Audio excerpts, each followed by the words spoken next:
your butt.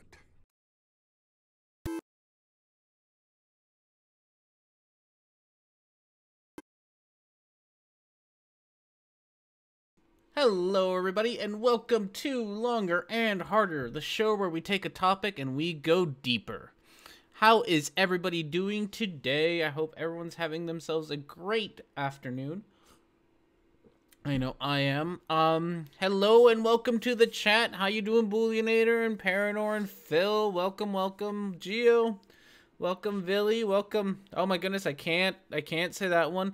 Hi, Orion Khan. Maye Piche? I cocked that one up, I am sure. So let me know how to pronounce that one. Hey, Lucid Sigma. How is everybody doing? And thank you all for joining me this week, where we will be talking about my job a whole lot. Hey, Surf Purcell. Welcome. So yeah, we're going to be talking about my job. If you haven't watched yesterday's video, it's all about what I do for a living. So this will be fun. This was a fun video. Well, I wouldn't say fun video to make, but it was probably the most personal video I've ever had to make. So that was interesting. I'll never let you know how to pronounce it. You will butcher my name till the end of time. Probably. Honestly, even if you were to tell me how to pronounce it, I would still butcher it at this point. Hey, Sophia. Thanks for joining us, and thank you for the compliment. I'm glad you liked it. Villy, my mom works with the mentally challenged people. It's a tough job. Kudos to your mom for doing that. I'm like the only. I did greet you, Phil. Didn't I? I was pretty sure I did because I saw your name. But yes, welcome, Phil. You as well. I do not mean to forget you. So yes, welcome everybody.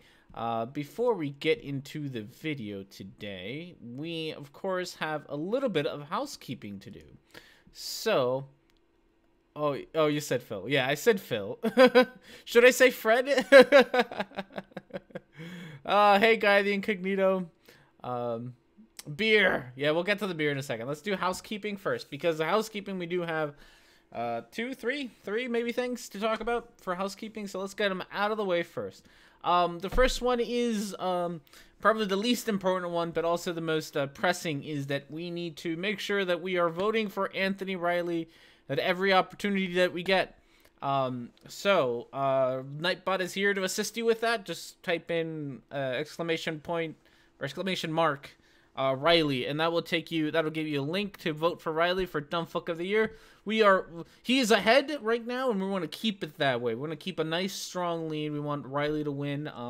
If you don't know why Riley should win, you should go watch the hangout that he did with Geo yesterday, because that shit is hilarious. And it gives you all the reasons why you need to vote for Anthony Riley as Dumb Fuck of the Year. Can you do something about Riley's behavior? That is doubtful. I have been called out on this, and I'm pretty sure that I make Riley's behavior worse rather than better. Which is actually a video that we'll hopefully get to make for a Christmas special. Is a video on that I was planning to do anyway, and then this other ABA thing came out where I was gonna look at flat earthers from an ABA perspective and how I affect their behavior, because I am very convinced that I make things worse, not better. Hey, Microbloganism, thanks for joining us. So yeah, I don't think I help Riley's behavior actually decrease. I'm pretty sure I increase it. But I don't care. That's the difference. And that's the nice thing about once I'm done with work, I don't actually have to care about making people's behaviors change. I can just ignore it. So I doubt I will do anything about Riley's behavior. I think I missed that hangout. Go watch it. It is amazing. That hangout with Riley and Geo is just the best. He oh my goodness. He just all the things. Rhett, you may not be positive. Geo is certainly catastrophic though. Yes. I do think I do think that Geo is kind of the only reason that Riley still exists. It's got little to do with, well, some to do with me, because I do pick on him a little bit, but I think mostly it's Geo's fault that Anthony Riley's still around, is still a thing. So yes, that was the first bit of housekeeping. Make sure you go vote for Riley.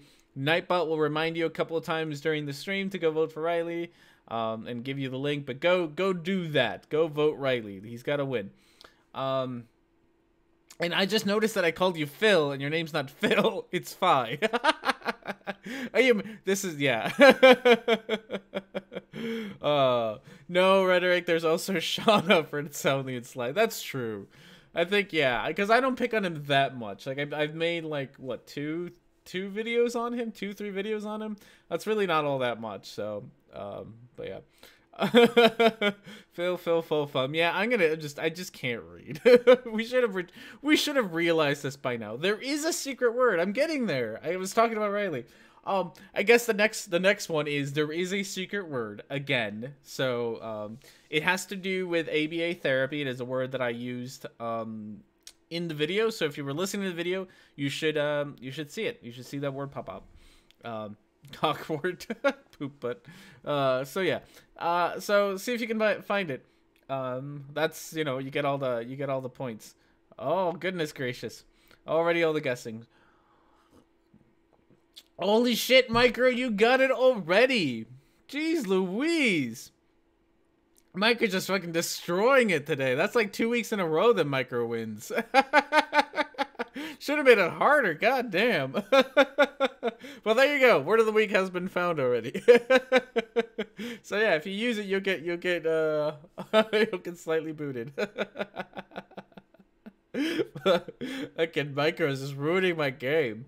All right, so that's 2 bits of housekeeping. Last one. Why can't it be something inappropriate? I might have to do something inappropriate next time. All right. Next bit of housekeeping is there will be a change of time for the I'm going to eat some sausage, BRB. So we're going to have a little meeting between Micro and Riley going on right now. So, next bit of housekeeping. There's going to be a time change to longer and harder. Right now, it is happening at, obviously, whatever time it is now for you. It's 4 p.m. for me, or a little bit past 4 p.m. for me, Central American time. It is going to be happening 2 hours earlier. So, I was drinking when you said that. Oh, goodness. So, I think it's like 22 UTC, something like that. So it'll be 2 hours earlier, which means that everyone should be able to watch Longer and Harder. And then once Longer is Harder is done, you can go watch Sci Strike's Sunday Science thing. Which is mostly why I'm doing it, because of Sci Strike. Oh no, Lucid's gonna be way earlier for you. I'm sorry, man. I feel like no matter what I do, it's gonna be just absolutely not a thing. I try to have this be so that, because I'm not the only one who streams at this moment, right? We have me, and then we have Sci Strike. And so I wanted to be able, I don't want to conflict. I want to try to conflict with the fewest amount of people possible. So to not conflict with Sci Strike, and to help some of my European viewers, which are actually quite a few of you, it's going to be a little earlier. So yeah, so that means that stream. I don't know how much my audience and Steve's stream kind of overlap. They might overlap somewhat, but I don't do philosophy, so I can't imagine that a lot of it overlaps. There might be some. Yeah, like no matter what I do, I'm gonna overlap with somebody, but so I'm doing this for Sci Strike. So I expect everyone to finish with this one and then go watch Sci Strike afterwards. Yeah, so go do that. go do Side Strike, go watch me, and then go watch it. I'm gonna start stream too, just just so someone will stream at the same time as you. Well, and you know what's gonna happen is Red is gonna start a stream at like the start of my stream and go through all of my stream and all of Side Strike's stream and then end it, because that's what Red does. He just does streams. Yeah, so that's gonna be the new schedule starting next week. Next week we'll do it. Is that it? Did I get all three things? I think I did get all three things that I wanted to talk about when it comes to housekeeping this week. So that means that we can move on to our beer of the week. We have today another porter called the Bully Porter from Boulevard Brewing Company in Kansas, Missouri. So, oh god, I can't read my own text. I need to change this so I can actually read my own text. And this is the text from the box. 6% alcohol. It's pretty high up there, which is good. Nothing bad with some good alcohol. A purebred of classic English pedigree, Bully Porter boast an intense flavor or dark roasted malt, tempered by generous hopping. This big, brave-hearted beer has attracted a fierce and loyal following since its debut in 1989. Kansas, or it's Kansas City. Kansas City. I know. I can't spell. We all know. It's made out of dog. It is made out of dog. Yeah, that's their description of it. I obviously can't spell Kansas. I should fix that. I'm like, I shouldn't be such a dick about keeping it misspelled. There we go, Kansas. It's younger than I am, so yeah, there we go. So that's let's see what it tastes. Let's see how it is.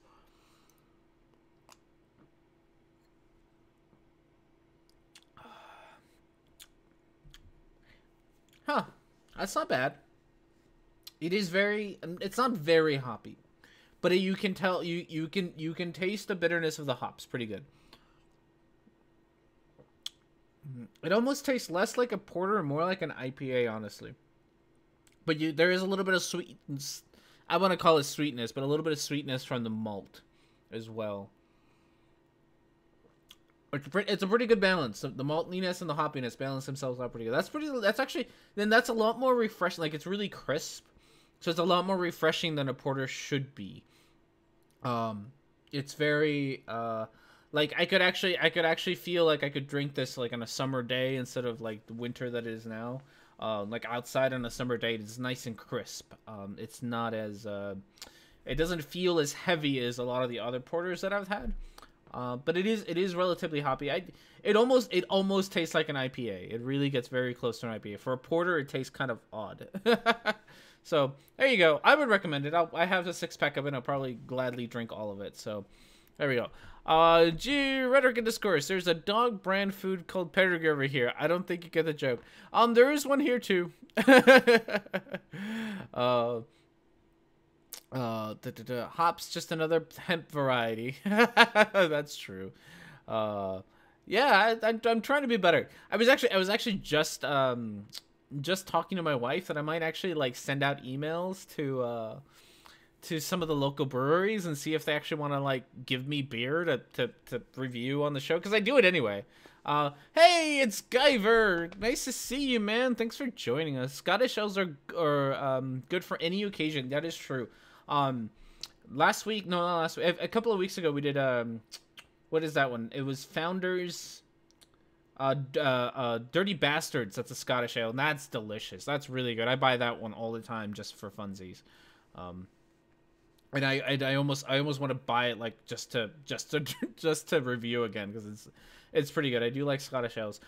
There is one that I want to try, but the problem with it is it's actually kind of free beer is the best kind of beer. It is. It's kind of expensive. There's this one beer that's a whiskey barrel beer, or whiskey beer or something like that. Which I had one when I was in Denver. I tried like a whiskey, like it was a beer that was aged in a whiskey barrel. which seems weird. But it tasted really good. And unfortunately, I couldn't bring it back with me from Denver because they never bottled it. So I didn't have a growler, so I couldn't do anything. I couldn't get one to go. I could only sit at the bar and drink one. But it was delicious. And I found another one at the store, the liquor store today. But it's like $15 for 4 beers, not even for a 6-pack, just for 4 beers. So it's kind of expensive for just 4 beers. So I'm not sure if I'm yet willing to take that one, that jump. This one was on sale for $7 for a 6-pack, so I thought that was pretty good. You know, $1 something a beer is not bad. So yeah, no, I would recommend this one if you want to. I am like not doing this correctly, am I? Haha, I am already kind of messing this up. Let's do this like a fucking professional here, and not turn things off one at a time. Boom, boom, boom. All right, yeah, white screen. That white screen's supposed to be there, I promise. Shoplifted, baby. IPA, huh? I would say not too good stout. I think I spelled that right. I mean, I like IPAs, and I've had this conversation before about IPA, about IPAs that a lot of the sort of the popular IPAs tend to be these horribly bitter ones, like it's almost supposed to be like our, you know, manliness, drink IPA, and it's not supposed to taste horrible. Like IPAs aren't supposed to burn on the way down. And you can get some really good IPAs that almost taste like a stout. That are really nice and, you know, really good IPAs. But they're not all like that. A lot of IPAs nowadays tend to be horribly bitter nonsense. It's awful. Oh yeah, those expensive 4-packs are all Scotch cacks and usually worth it. Okay, if they're worth it, I'll give them a try because I've seen there's quite a few of them, so I'm gonna have to give them a try. It's you know, it's like $14 or $15 or whatever. Oh god, they're only supposed to burn on the way out. Yeah. Yeah, I mean, yeah, and they really do mess up IPAs, and I've had a lot of those. So I understand why people don't like IPAs, because of that. Like, I entirely understand why IPAs get such a hard time. Not because, I mean, they really shouldn't, but I understand what people say about it, because a lot of them do taste horrible, and it's not the IPA's fault. It's the stupid breweries who think that IPAs should be horribly bitter. Just remember to drink a good beer first. After a couple few, it's just a waste. That is true. I used to do that in college. In college, I used to. I was one of the few guys who would show up to a party with like a nice pack of a microbrew or something that, you know, like a nice, not, you know, a $7 6-pack kind of beer. I would show up with one of those, and then I'd show up with like a pack of like really cheap beer, like a 6-pack or a 12-pack of really cheap beer, so that I could drink. You know, I'd split my beer so that me and my friends would each get like 2 or 3 of the good beer, and then by the 4th beer we'd be drinking whatever Miller Lite or Bud Light or whatever stupid nonsense that I would buy for hella cheap. So good beer first, and then 96% ethanol. Oh, I've had some bad experiences with high proof alcohol, or high proof spirits, I should say. That shit is dangerous. All right, so. Today we are gonna talk a little bit more. I have a suggestion for a beer of the week next week. All right. Send me. I like suggestions. I'm not opposed to them. I just have to be able to buy them here, which I do live in a city, so we do have a good variety. California rice beer. Huh? Never heard of that. That would be interesting, Robert. I will look for something like that. There's a couple of good liquor stores in the area, and there's a lot of microbrews, and I still have a lot of microbrews to hit up. So, I gotta start doing that. It's called a Schwarzbach 57. Schwarzbach 57. Okay, I have a battle Everclear over molecular sieve for missing and cleaning optics. All right. Well, I will try to remember that. I'll rewatch this later on to make sure that I remember Schwarzbach 57. I'll probably remember the 57 before the other word. All right, so today we are going to talk more about Amythest, which is the lady that I talked about. I dare you to Google it. Oh God. Guizalambic beer recommendation. Okay. Huh. So, yes, we're gonna talk a little bit more about Amythest, and she's the lady that or the girl, whatever, that I did the video about yesterday, about my job. So, things to clear up that I feel like people aren't. I feel like they don't necessarily need to be cleared up, but I want to clear them up anyway because it has come up. And I said this in the video, and I'm going to repeat it because I think it's important. Is that I am not saying at all that that there is no abuse in ABA. I've said this before, and I'll say it again. It's entirely possible to take a field of science and do something abusive with it, or something horrible with it, but that does not actually make that science a bad science or something that needs to not be done. I mean, this is true just about I can't read that in my curl. It's pretty funny, but I'm not sure I can read that one out loud. Like like any other science, right? Just like there's 10 inches of logic. That 10 inches of logic isn't gonna die anytime soon. We have started a meme on 10 inches of logic. Somebody go do the meme maker and see if they can do a meme for 10 inches of logic. I'd love to have one of those. Oh god, what was I gonna say? Oh yeah, so this is Micro has got a meme going here. Make a meme. Make one of, go to the meme, whatever the meme maker things are, meme generators. Make one. We'll post it. I'll post it on the Twitters or on here. Something. Oh yeah. So just like in chemistry, how you can have chemists, chemists that can actually, chemists who have created things like chemical weapons and shit that are horrible, like mustard gas, that doesn't actually mean that chemists are evil or war criminals or anything like that. Except for maybe Geo. Geo might be. Geo definitely. Same thing with any other science. This is almost as ridiculous. Actually, it is as ridiculous. Is when creationists point out, the fucking evolution and Nazi thing. Like that's the kind of stupid level that we are to make that comparison. So I do entirely understand that there is abuse in ABA, and there's honestly a whole rampant amount of abuse when it comes to really the people with disabilities. There's just rampant abuse. So I entirely understand that. And in the comment section of the video that I was that she made, in her comment section, a lot of the people that agreed with her, and there's quite a few that agreed with her, all cited a lot of anecdotes. Like somebody said that their therapist would hit their hands whenever they would fidget or something. And that is legitimately abusive and not okay at all remotely. But that doesn't make the whole science abusive. It makes that particular therapist abusive. So I feel like I need to make that clear, like, every time that I understand that there is abuse, and I'm not saying that there isn't. There is nothing particularly abusive about ABA therapy in and of itself. That's about it. Also, and something else, because I know people seem to be getting a little bit angry at Amythest,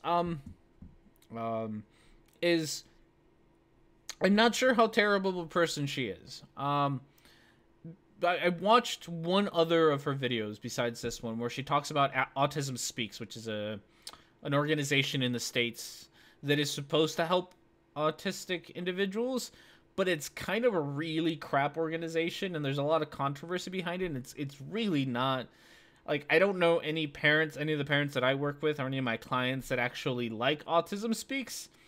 So she made this whole video talking about that, and she's not wrong, and I have to go through sort of the details of it, but she's not necessarily wrong. So I think her heart is in a good place. Like, I think she's trying to really be helpful, except that in this one particular case, she's very ignorant. So as helpful as she wants to be, her ignorance is really making her more detrimental than helpful. So that's it. They have an anti-vaxxer past, and they haven't completely let go. There's a lot of anti-vaxxers. Anti-vaxxers are rather prominent, which is really not surprising.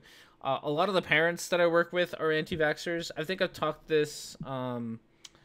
Abusers can stop abusing via ABA. They could. Actually, have not a more interesting, not really a good story, a more interesting story when it comes to that kind of stuff. And what was I gonna say? Oh yeah, like even my the CEO of the company that I work with, she isn't an anti-vaxxer. Can you do self-ABA? Yes, you can. She's not necessarily anti-vaxxer, but she has, like, at staff meetings, she has actually, she's actually said, like, she's actually complimented, Jenny McCarthy and the work that she does. Yeah, there's a lot of anti-vaxxer nonsense. I've had parents be anti-vaxxers that I've talked to, and it's kind of disturbing.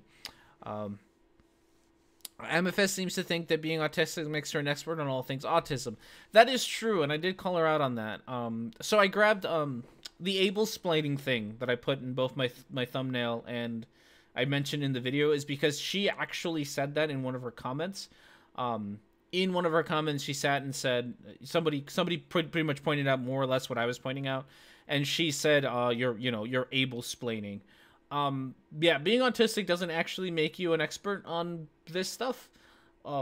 Like, it takes, actual training and education to become an expert at this stuff. It's not just being autistic any more than being a parent actually makes you good at being a parent, or an expert at being a parent. Just because you are part of this one group doesn't actually make you an expert in it. I think that there are some things that she has a unique perspective on that I don't, and I think that that's important to listen to. She's got this whole series of videos that are called Ask an Autistic, and that's where this one comes from. And I think that those videos, I mean, they're interesting because, or at least I have to watch them, but they seem like an interesting concept because you actually get to talk to, or you get to ask questions to somebody who is autistic where you might not generally be able to get an answer. So that's kind of cool. And she might have she might have a better perspective on that than I would because I'm not autistic, but that doesn't make her an expert on anything else, necessarily. So what if vaccines make kids, I think, autistic? At least they're better drawful than, oh, yeah. Hey Matt, how's it going, Matt? Thanks for joining us. So yeah, so that's that. There's she did a lot of what I was picking on. I had to actually cut a lot of my script because I was being nitpicky as hell.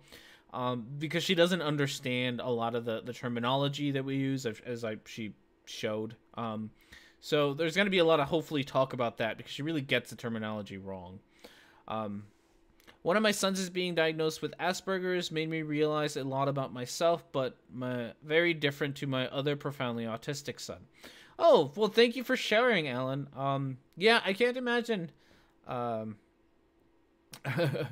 can't imagine having a child. I don't have children, but I can't, like, that's, I feel for you.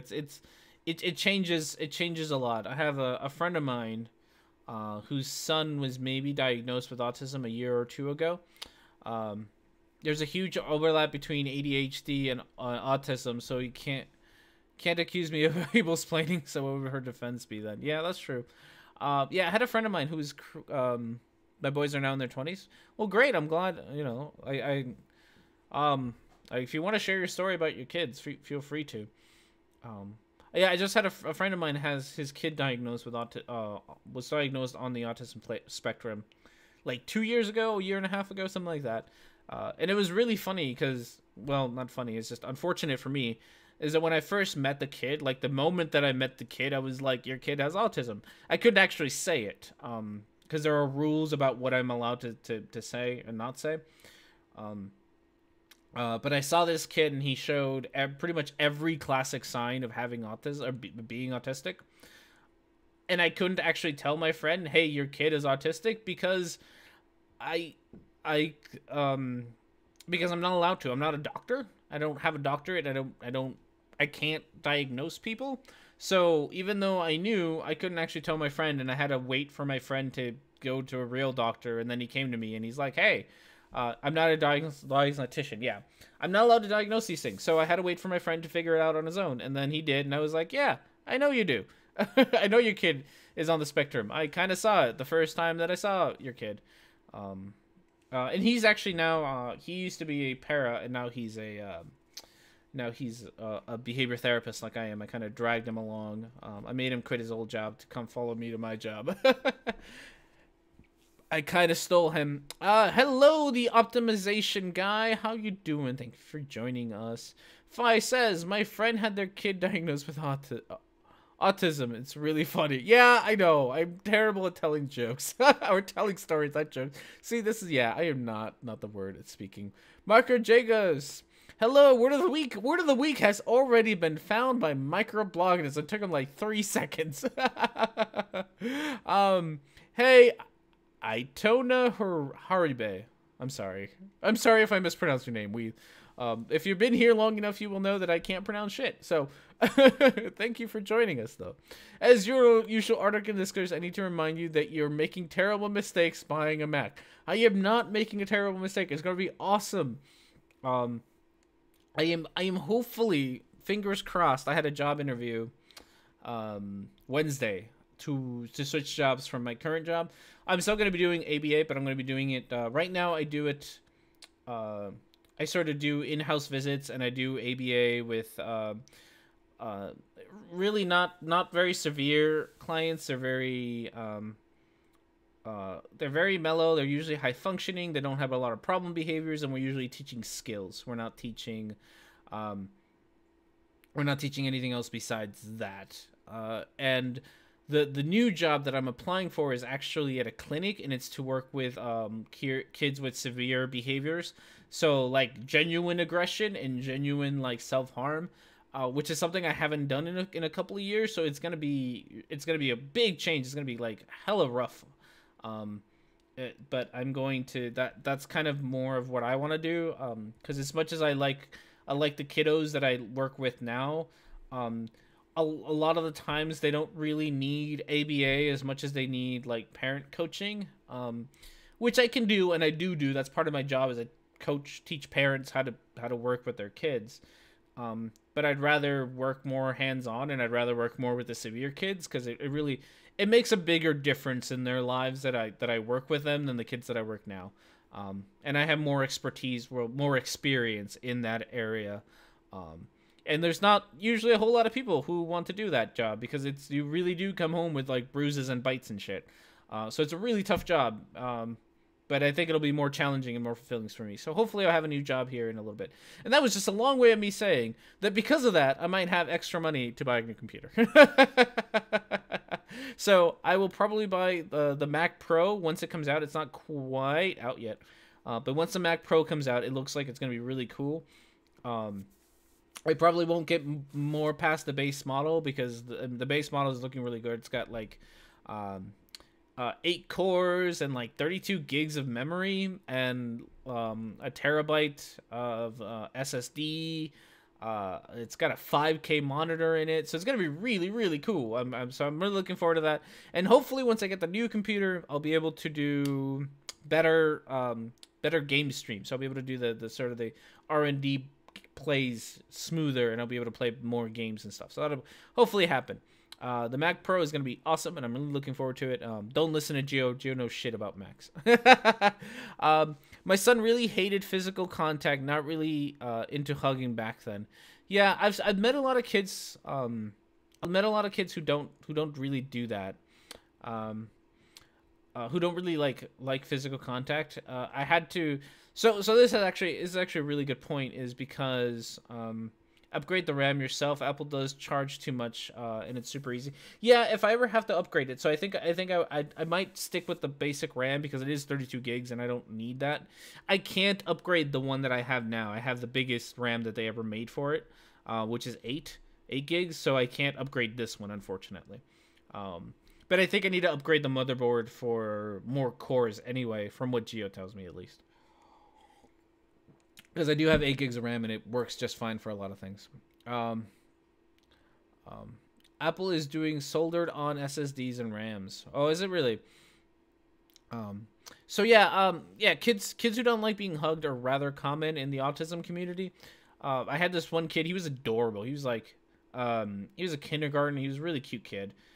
And we worked really hard to get him up to the point, not to necessarily tolerate hugs, but what he would do is if somebody would hug him, he'd kind of freak out and run away. And we had to teach him to explain to adults why that he didn't like being hugged. And we had to work really hard on it because he was going to a family reunion, so he was going to be around a lot of his family who wanted to hug him and stuff.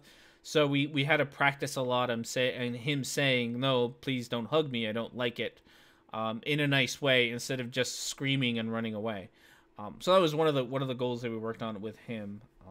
Not necessarily to tolerate being hugged, because that's hard to. It's both hard to teach and sort of unnecessary, because if you don't tolerate it, it's, you know, I mean, it's too bad. Like, it's too bad for the adults or whatever who wants to hug you. It's not too bad for you. So we had to teach that instead. Good luck recovering files on the new Mac. Is that a problem? No, I hadn't heard of that problem before. I like Mac OS because it's a Unix-based OS and it's made my work easier. So Mac OS maybe not the choice for everyone. It really isn't. I like it. I like Mac OS. That's one of the things that I keep trying to explain to Geo, is that I really, really, really don't like the Windows OS, and I find it counterintuitive. I find it hard to use. So I would much rather use the Mac OS, especially considering the amount of work that I have to do on my Mac all the time. Besides video making, I spent a decent amount of time on my computer. So, and I don't play games. I don't play at least modern games as much. So, because of that, I don't really feel the need to like buy a PC that can run fucking, you know, Battlefront or whatever, because I don't care for games like Battlefront or whatever other, you know, whatever Call of Duty 2018 is or whatever, you know, that nonsense. I don't care for that stuff. So I don't feel the need for it. That's just me. As long as you don't have finding a new OS every month, I guess. All right, so should we? You need to play Doom 2016. Yes, I do need to play Doom 26. That is true. I don't know. Maybe that would be like the one reason I might, you know, want a PC, but that's about it. I love physical oh yes, you were talking about your son. Your son doesn't like it, right? I love physical contact, like holding hands, but I hate looking into someone's eyes when talking. It somewhat irritates me and makes me feel really uncomfortable. Yeah, eye contact isn't that's usually one of the telltale signs of autism, is the lack of eye contact. And you can usually, it's very, very common in autistic individuals to not like eye contact. We sometimes try to teach eye contact, but it's not all that important. So it's taught sort of like, you know, if you we teach it sort of naturalistic. We don't usually do like a sit down, we're gonna teach you how to do eye contact. It's usually more like, hey, if you're talking to somebody, just try to look at them and try to remember that. And that's about the extent. It's not really like a thing that we tackle a lot. Which is something that you mentioned. I should probably watch your video. We're like 45 minutes in and we haven't actually started the video. This is like a new record. We're at 0 fucking seconds.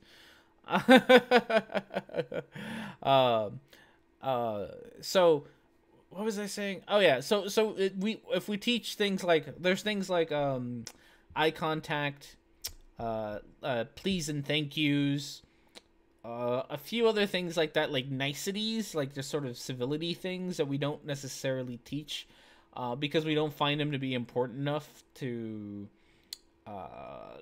necessitate like teaching. It's something that we teach sort of as we as we're going. We might remind the client, hey, you know, try to say thank you, try to say try to say please, but it's not like a requirement. I've even I had one parent. I had this one client who used a communication device. Who you pretty much has pictures on it, and you can touch the pictures to build a sentence. And then you hit the talk button, and the device will say your sentence for you. And I had one parent who really wanted us to teach this kid to, when she asked for something, so she'd ask for like cookies or something, that it would say, I want cookies, please, every time. So it was like, so you'd have to hit, a button for a button for want, I want button for cookies, and a button for please. So you have this like 4-step process to ask for cookies.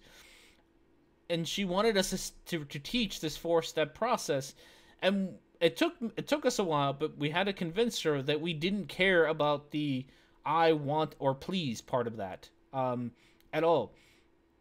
And part of it is because we don't like what we want them to do is to ask for things, and if cookie will get you the same thing as I want cookie, we're gonna teach the shorter, simpler one. If something, we're gonna teach the 1-button way of asking for cookie over the 4-button way of asking for cookie, because please isn't a requirement, but cookie is. Cookie is important. Please is like, yeah, it'd be nice if you said please. It'd be nice if you said thank you, but it's not a life-changing thing if you can't or don't say those things. What do we got? R&D, do you work for a company, or are you a freelance and referred to? I work for a company, and I almost said my company name, but I'm not going to, because it's a very small company, so you'll easily find me. Sorry. I work for a company, and we do, that's pretty much exclusively military because of the insurance company that we work with. We work with this insurance company, this insurance company called TRICARE, which is, I think they exclusively work with military, and I live by Offutt Air Force Base, so there's a lot of military families in my area. So it's almost exclusively military, and I work I do in-home sessions, I do in-school sessions, and I do in community sessions. So I will about half of my day, more than half of my day, is spent in someone's house doing a session with the kid, kind of like what I described in the video.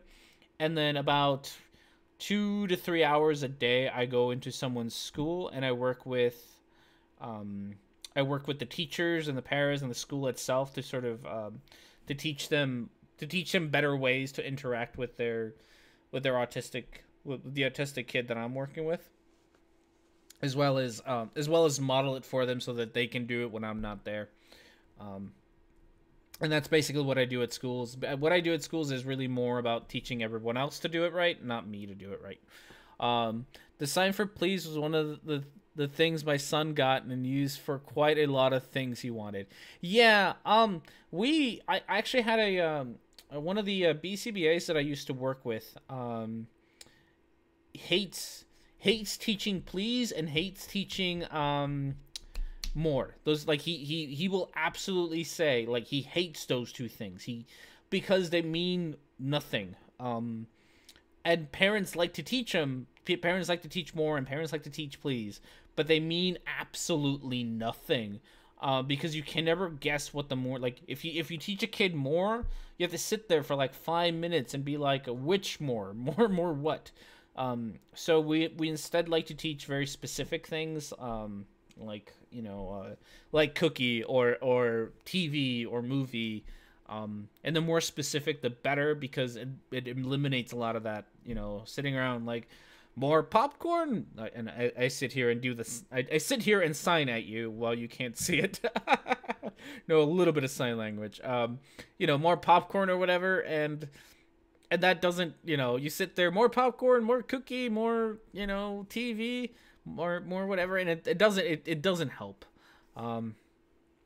R&D, how long do you usually work with a kid? Like weeks, months, or years? Years. Well, it depends, but usually years. We can have clients that we had clients, and I haven't been with this company long enough to have clients like this, but we can have clients that we see for 10 years plus. It really depends on the client, and it really depends on the goals, because at the end of the day, my job is to not be needed anymore. If I can get to the point where I can discharge a kid, then I have done my job correctly. So that's kind of what I'm always trying to do.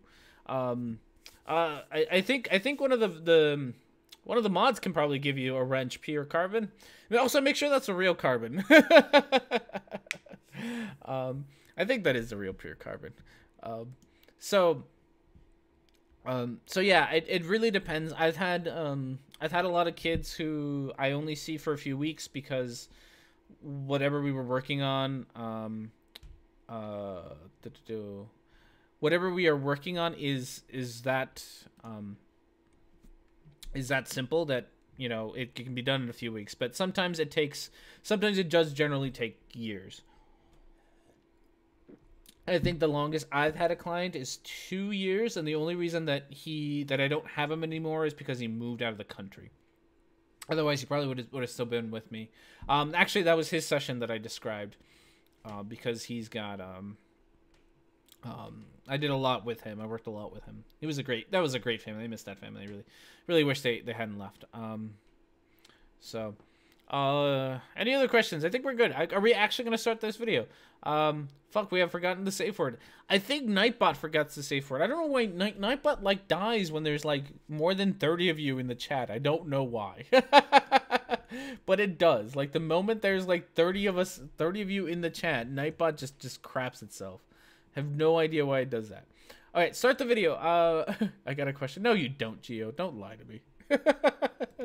I want a renaissance to shine a light, be the change we want. I kind of like this song. Things right. I gotta say. Been waiting in the dark. She's got a cool song. For so long. ABA stands for Applied Behavioral Analysis. Currently, it is the go-to method for treating autism and is strongly encouraged from a very young age to teach autistic children socially acceptable behaviors and to help parents to stop or prevent behaviors that they don't particularly enjoy. All right, so I talked about this, and I'll talk about it again. There's no this isn't a treatment for autism. ABBA is an old band. It is. Hi, Tron. I don't know if I've said hi to you yet. How you doing, Tron? You're autistic too? Well, welcome. Maybe you can tell me your opinion on ABA therapy, and if you've ever had it before. It's helping, not treating. Well, yeah, that's probably it. Like I said, we don't treat. You can't treat autism with ABA. You can treat behaviors. It's really very specific to behaviors and nothing else. If there is no behavior, then there's nothing for us to treat. It's that simple. I don't know what happened to Nightbot. Fino, Nightbot just died. He died. Oh, sorry. I'm trying to get myself take my shoes off because it's hot in my apartment now. Autism is the genes. Yeah, autism would be more like the hardware, and behavior is more like the software. So we work with the software of people. I think I missed the answer, but ABA is cognitive behavior therapy. The ABA stands for Applied Behavior Analysis. It's a behavioral therapy. Its uses are varied, and one of the things that I said is there's that it's not exclusive to autism. It does get used in autism. I don't even know what you asked me, my Geo. Stopping stopping unwanted behaviors like self-harm. Yes, we do try. We call them problem behaviors. If there's a problem behavior, I haven't focused on reducing problem behaviors in a little while. One of the things that I guess I have to describe, because she kind of brings it up later on, but she doesn't actually define the words that she uses. That there's two kind of big concepts in ABA, and they're punishment and reinforcement or reinforcer. I wanted to know if you will drink a 3.3-liter bottle of ice as a beer of the week. That sounds disgusting. It is. Is it available where I am? 32.33 liters. Is that, how much is that? I don't measure things in liters because I'm American. But yeah, sorry. The pause isn't very funny looking. Sorry. It's a can. Oh God, why are you? Okay, fine. Gio, fucking send me a Skype message with that title, and I will look it up and find it, and I will go buy it for next week, and it will be the beer of the next week. And if I die, I am blaming you. That's what we're gonna go with. So yes, what was I gonna say? Oh yeah, so there's punishment and then there's reinforcers or reinforcement. And these actually have very different meanings in ABA than they do colloquially. Punishment does not mean the same thing in ABA as it does for everyone else. Punishment for us is any stimulus that when presented after a behavior reduces the likelihood of that behavior occurring again. Broadly speaking, this can be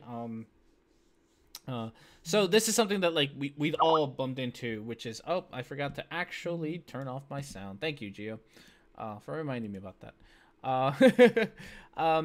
So like if you reach into, you bake something and you reach into your oven and you burn your hand, that is a punishment. That was just a punishment that happened there. The burning on your hand will reduce the likelihood of you ever sticking your hand back in an oven when it's hot. So that's a punishment. A reinforcer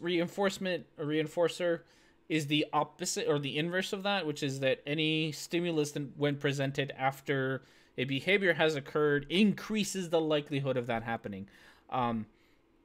So it'll be really giving compliments is usually probably the easiest one. Pavlov's dog, yes, that one's actually the classic example, where so you ring a bell, and that's called ringing the bell is called the SD, or the, oh God, what does SD stand for?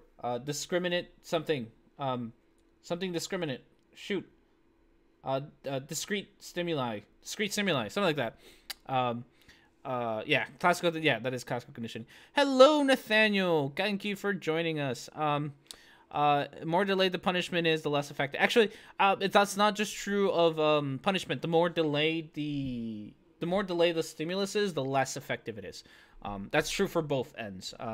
We usually it is the most effective 2 to 3 seconds after the behavior has occurred. It is almost ineffective at 30 seconds or more. Could you explain operating conditioning? Yes, I can. So yes, Pavlov's dog is kind of the classic one. You ring a bell, which is the SD. That's the signal that a behavior needs to occur. The behavior that we expect from the dog is to come over or whatever. And then for doing that, they receive food. Pavlov's dog, you do that, you ring a bell, they come over, you give them food. What this does is it trains dogs to expect food right after the bell rings, which means that if you do it enough times, you can just ring the bell and the dogs will start salivating, expecting food, because they've been trained that this is the order things come in. Operating conditioning is, she actually doesn't do a bad job at describing it later on, which is pretty much that. Oh my goodness, Twitter, stop it. Positive reinforcement. I can talk about positive reinforcement because that also doesn't mean what you think it does. It probably doesn't mean what you think it does. She does a good job, which is that you do condition. So you present either a reinforcement or a punishment after a behavior to condition somebody to do what you want them to do. These are things that we do to ourselves and each other all the time. Like I said earlier, reaching your hand into a hot oven conditions you to not reach your hand into a hot oven by punishing you by punishing you with heat. So you get a punishment. Okay, negative and positive. Negative and positive aren't. Most people think positive reinforcement means reward, good, like a good reward. That's not what that means. Well, at least not in ABA. In ABA, negative and punishment are actually mathematical terms, kind of. So positive means you add something, negative means you take something away. So positive reinforcement is when you give you add a reinforcer to something. You add something reinforcing. So if you do your homework and then you can watch 20 minutes of fucking Snow White or whatever, you are giving something. Negative reinforcement would be taking something away that increases the likelihood of you doing that behavior again. One of the classic ones for that one is like if you have a headache, and you go and go get painkillers, Advil or whatever, you're removing the pain. Your behavior of getting pills, getting painkillers, gets the result of removing the pain, and therefore it increases the likelihood that you will go find pills more often. So that's a negative reinforcement. And then the same thing happens on the other side with punishment. So a positive punishment, you add something that decreases the likelihood of that behavior occurring again. The oven example that I've been using is a positive punishment where you add pain to sticking your hand in an oven, and it decreases the likelihood that you will reach your hand into a hot oven again. So that's positive punishment. And then negative punishment is then taking away something that decreases the likelihood of you doing that again. Usually this is like more of the classic, if you don't listen to me, I'm going to take away your PlayStation or whatever, right? So you take away something this can be something tangible, or this can be it can be a lot of things, actually. Just any stimulant. That's the hard. The other thing is, when I say any stimulant, it really can be anything. It really depends on the person, the individual. So, for example, I've had one kiddo in the past who, with most kiddos, if they do a good job and you say, great job, awesome, you are doing awesome, they will, that's positive reinforcement. So they'll take that and they'll go with it and they like it, and it's a good thing.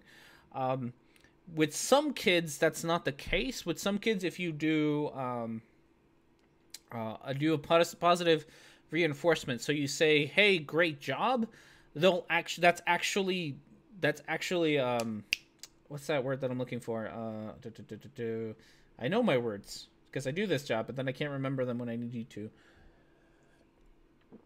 They don't like it. They don't like the compliment. So that's actually, they get a compliment, so you're actually punishing them instead of reinforcing them. So it really depends on the individual. It's not universal.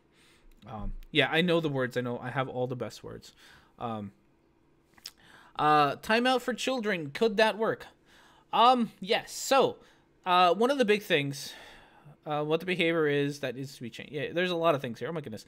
So one of the things that she says, the reason that I bring up punishment is that in ABA, at least in my field, not in my field, in my particular job, we don't actually do punishment procedures very often. They tend to be frowned upon. So for example, if I have had to run punishment procedures in the past, they take a lot of work for you to even get them approved to be run. So everything we do has to be, any ideas that I have to run them through a BCBA, which is a board certified behavior analyst. And they have to approve it. If it's a punishment procedure, we actually have to get approval from God, some board. We actually have to get approval for it. We can't just do it. And we have to demonstrate that whatever we have been doing in the past isn't working. And so we have to, and that we've tried multiple things. We can't just be like, oh, we're gonna do a punishment procedure now. We have to demonstrate that we have tried other things first. So you can't just do a punishment procedure. You gotta actually show data to demonstrate that it is necessary. And that's the other thing that doesn't necessarily always get talked about ABA, is it's all very, very data driven. I take a crap ton of data every day, because we don't use anecdotal evidence. We don't just say, oh, it looks like it's working. Like, I actually have to take data on whether something is working or not and plot it out. I don't have to do the math for it, but the BCBAs usually do run some sort of a statistical analysis to make sure that it's actually statistically significant change. And so we have to do a lot of that. So we have to demonstrate, if we want to run a punishment procedure, we have to demonstrate that we tried other things first, and that there has been no change in what we have tried over the last whatever amount of time, to actually do a punishment procedures. They're not, they are pretty frowned upon in the field, so they don't happen all that much. We do reinforcement procedures all the time. Those are way easier, and those we can pretty much do. So there's a lot of oversights and research between what you do, which doesn't sound like ABA. I'm describing. Yes, there is a lot of research. I am board certified through the BCABA. No. What's my board called? I have to look it up because I have a license on this. BICB. The BACB, which is the Behavior Analysis Certification Board. I am board certified through them. So that's already a thing that I have to do. So I have to be board certified through them to work. In order to be board certified, I need to have, every year I have to, it only lasts for a year. My license is a yearly license. Every year I have to renew it, and every year I have to demonstrate competence in my job. So I have to do a competency test or exam, that is performed by my supervisor. I also have to have like 40 hours minimum of supervised work. Pretty much I have to supervise sessions. So over the last year, I have to, at the very minimum, have worked 40 hours with a supervisor supervising me to be able to even do the assessment, like the competency assessment, so that I can renew my license every year.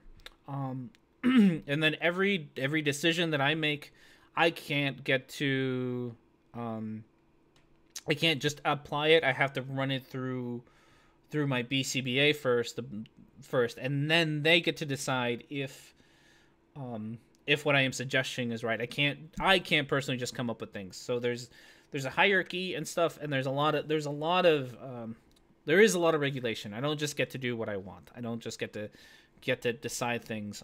Like I said, punishments are very, very frowned upon, and they're very hard to get to be able to do them in the first place.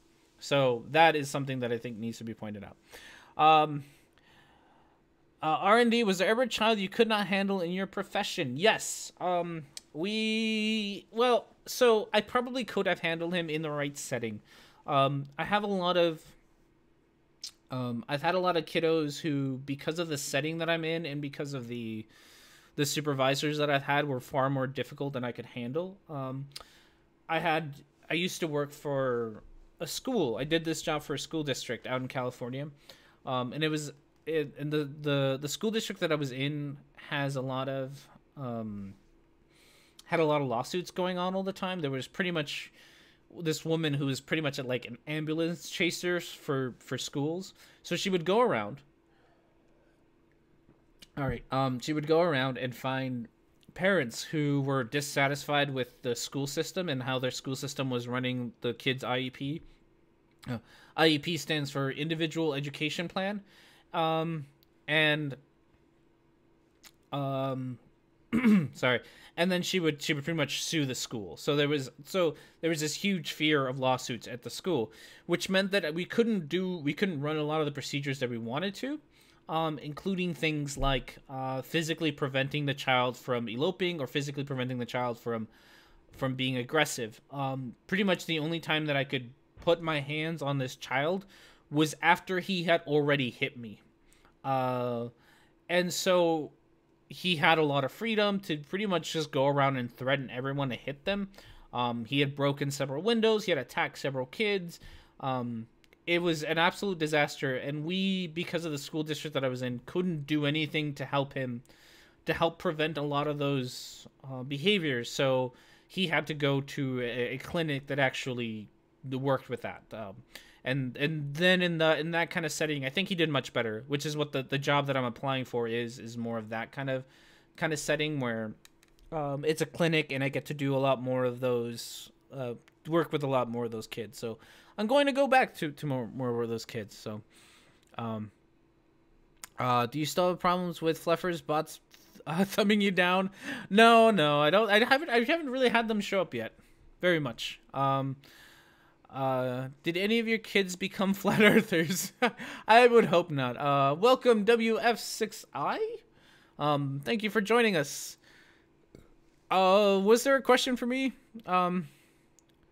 It has nothing to do whether what you add or remove is good or bad. That is true. You don't get to decide. We don't get to decide what is good or bad. It has to do with the kiddo themselves get to decide if it's good or bad. Because you never know what stimulus a kid likes or doesn't like until you actually try it, or they tell you that they like it or don't like it. And sometimes it's weird. Some kids really, sometimes some kids really like shit that I don't like, but that's how it goes, and the opposite. So there you go. It does all add up all the time. You're trying to stimulate kids. Oh God, we're not going there. So yeah, adding may be usually a good thing, but it's not inherently a good thing. When it comes to ABA, we don't, honestly, when it comes to ABA, we don't talk about good or bad, ever. We actually have a joke about Santa Claus and not operationally defining good. Good is far too much of an amorphous term for us. We like very specific terms. So we don't usually do good, bad. We say, that's why we use positive and negative. And we use things like reinforcer and punishment instead of good and bad, because good and bad just they're not specific enough for us, so we don't use them. So when we say so when I say positive and negative reinforcement and positive and negative punishment, I do mean adding or subtracting something. It has nothing to do with the quality of that thing or the goodness or badness of that thing. It's just adding or subtracting a thing. So, for example, this is a very interesting story that one of my old BCBAs told me, which is he used to work with a kid, a very big kid, who he had a problem behavior, which was that he liked to hit his head. Which again is why we don't use good or bad, because he liked to hit his head, and that's not a good thing for me, but it was a good thing for him. And to the point where he was actually blind in one eye, and he had gone blind because he was hitting his head so much. So what we do in ABA to try to prevent that is we do what's called differential reinforcement. So instead of doing a punishment procedure, we reinforce the behavior that we want and ignore or put on extinction the behavior that we don't want.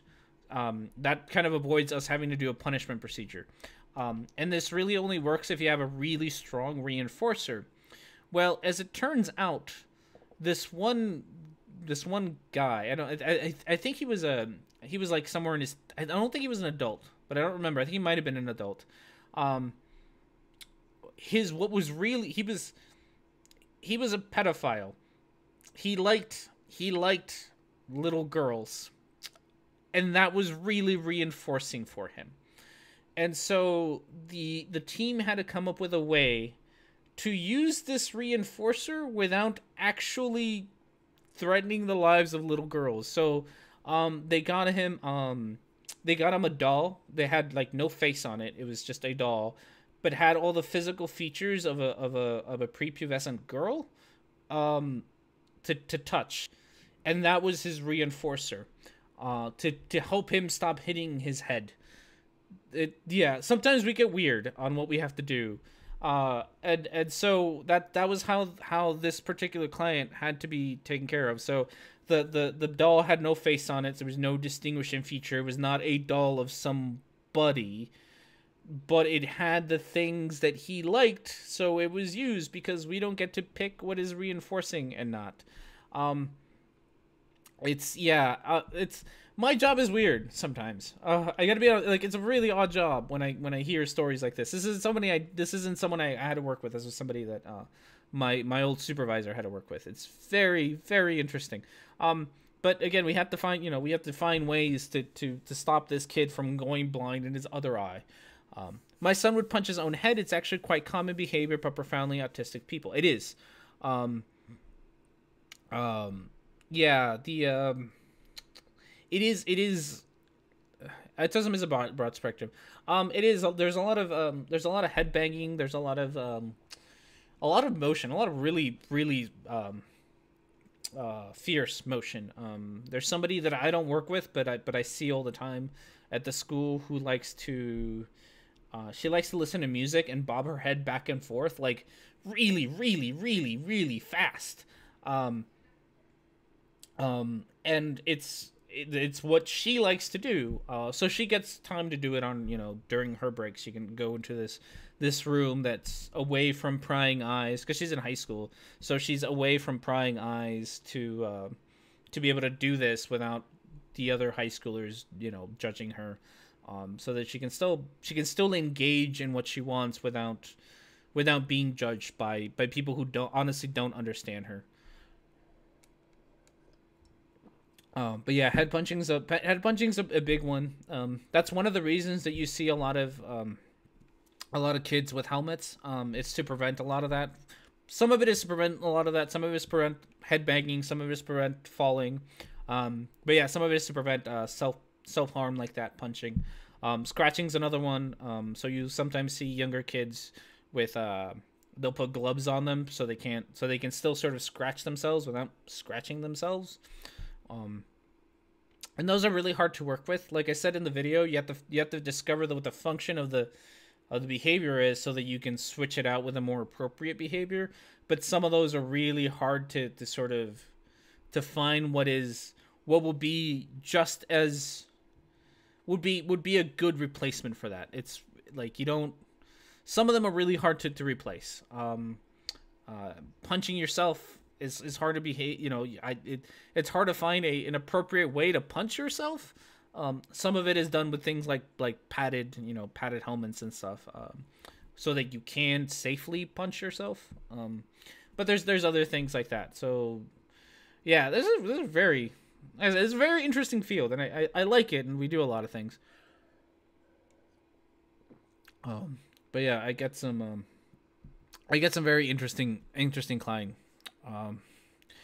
Yes, and society deems that bad. If we deemed it good, pedophiles would be deemed good. That's true. That is what sorry. The reason that I brought up that story about the pedophile is that because in my field, we don't judge things as good or bad. They just are. And that's one of them that like I can't. I mean, I can personally judge it, but professionally, I can't judge it as good and bad. It's a stimuli. Stimuli aren't good and bad. That's actually a big problem sometimes, because we have. So I have. Let's see which story should tell. So a lot of autistic kids really like to watch. Like they'll find a movie or a video that they really like, and they'll rewatch the same. They'll rewatch like the same 10 seconds or same clip or same intro over and over and over and over and over again. Very repetitious, very annoying, but it's what they like to do. And so they'll do that again and again. And I've had parents come to me and ask me to stop them from doing that, because they don't like it. They don't, they're tired of hearing they're tired of hearing Under the Sea by the little, from Little Mermaid every 10 minutes, right? They're tired of it. And I have to tell them that I can't. That's not ethical of me to do. Like I can't ethically stop somebody from, I could, like, it's within the bounds of ABA that I could stop somebody from liking a thing. But it's not ethical for me to stop them from liking a thing. And at that point, we have to teach the parents that they just have to live with it. Like, you just have to deal with the fact that your kid likes doing this. And now it's your turn and at that point, we actually use ABA and the parents to try to teach them, like, if you don't like it, then, go to another room, put on headphones yourself. You change your behavior, because I can't ethically stop him from doing that. And so that tends to be more of a problem that the parents have, and less of a problem that is bad for the client. Like, I don't care that they watch the same thing over and over and over again. It's not going to improve their lives for me to change that behavior, so we don't bother to.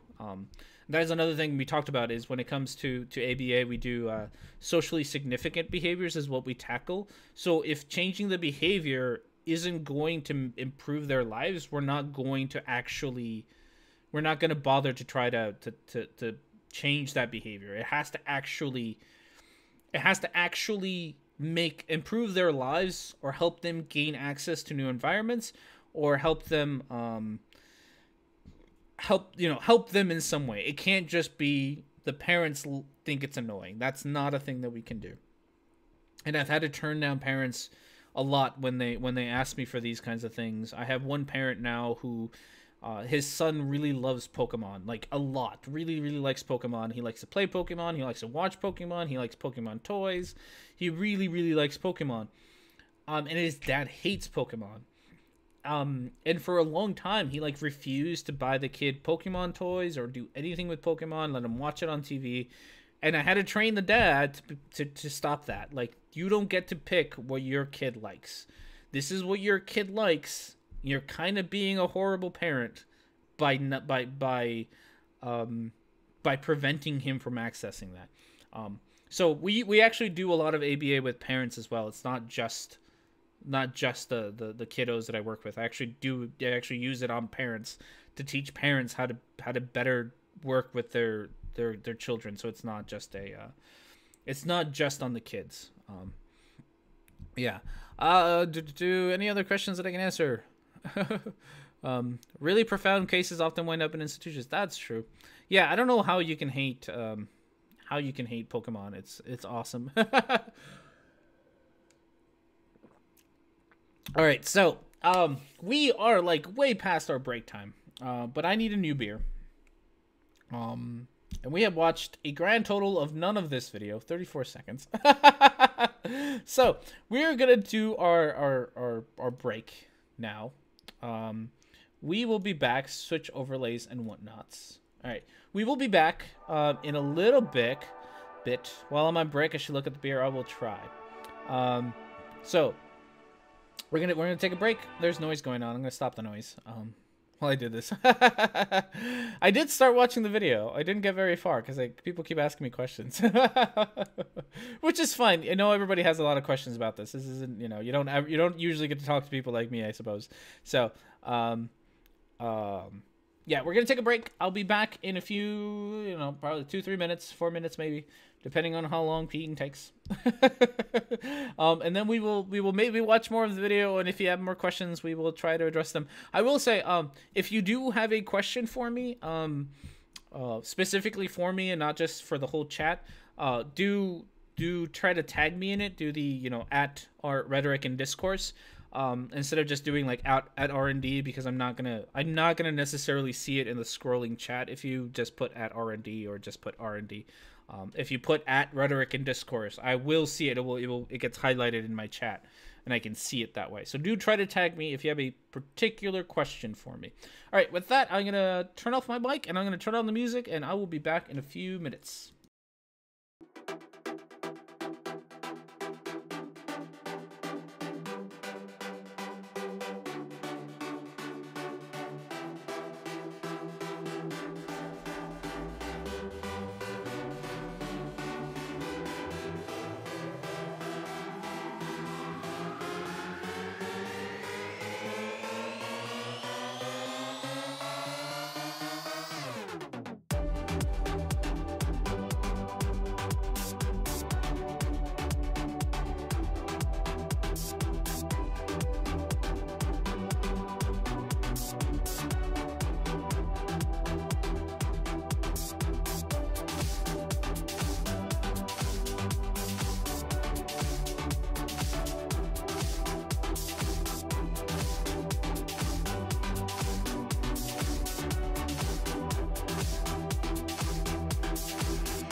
All right, everybody, and we're back.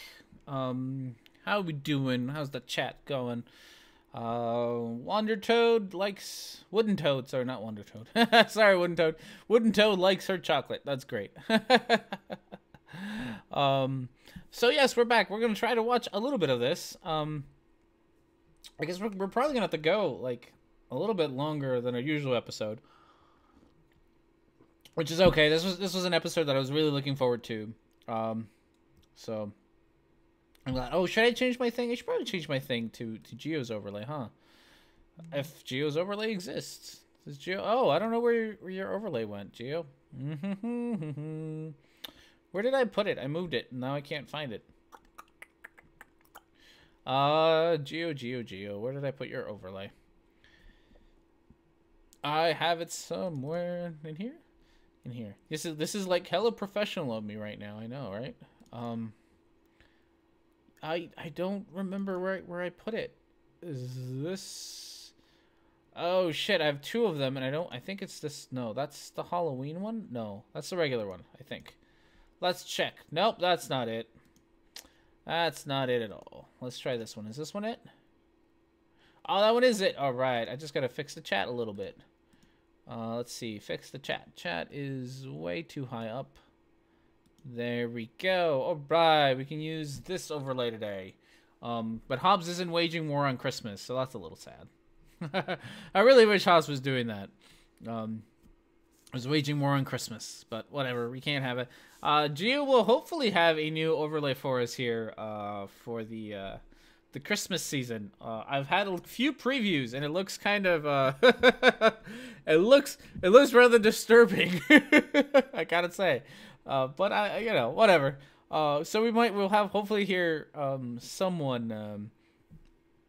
Hopefully we'll have a new one. The next version will be Hobbs holding Rudolph's head on a stick. Jesus Christ. Oh my goodness. So we're gonna use this overlay, which is the not seasonal one, because I had a Halloween one and I had a Thanksgiving one. So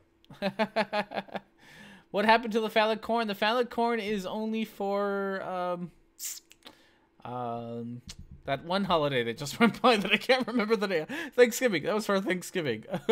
Since we're past Thanksgiving, we're into Christmas, which is why Hobbs is wearing his hat, his Starbucks hat, and so we're gonna move into Christmas. We'll have. I don't really like Christmas all that much, but whatever. Everyone else seems to, so fuck it. We'll just do it, right? Winter solstice. Yeah, I guess. I'm just not a fan of Christmas. I haven't been even when I was a theist. I wasn't big into Christmas. As an atheist, I have even less reasons to be into Christmas. I don't like it. I think a lot of it has to do is that I used to work at a shoe store when I was in college. And I had to work a lot during Christmas, and working in retail during Christmas is like the worst time of the year. Like, it's awful, and I can't stand it. I'm just not a fan. It's all just a goddamn mess. Oh, it's just awful. Like getting free stuff. It's again, I think it's entirely because I used to work at a shoe store. That's it. Like that was my biggest problem. Like sitting around listening to the same 5 Christmas songs over and over and over again for like 8 hours straight just drives you slightly crazy. So I'm just not a fan. And now I don't visit my family or anything. Not because I don't like my family, it's just I don't really visit them for Christmas. It's just my wife and I, so it's just us two. So my audio, #audio, is my audio bad? I'm trying to fix it a little bit here. So yeah, let's see if we can watch a little bit more of Amythest, see what else she's got to say. Not that I don't already know. Is it blackmail, infancy paper, and bows? I also honestly, I also don't like Santa, and I don't like any of that nonsense, because, and maybe I'm wrong, but I feel like it teaching kids about Santa is the gateway drug to Jesus, and I don't like that. Like, Like I really don't like that. I really don't like teaching kids, lying to kids to make them good. I feel like I really do think it's the gateway drug to Jesus, and I like it because I really, Santa Claus really is Jesus, watered down. It's a test of critical thinking skills, I suppose, but I'd rather not. I'd rather not tell kids. This used to make me a really terrible teacher when I was a teacher, because I would tell my kids would ask me, my students would ask me if Santa was real, and I'd be like, no, why? What are you talking about? And so a lot of parents weren't happy with me because I'd spoil Santa for kids, and because I really did not like lying to kids, so I never did. No. That's my take on Christmas. At least the Santa Claus thing. If somehow it ever happens that I have children of my own, we're not doing Santa. I'm okay with doing a lot of the other Christmassy things.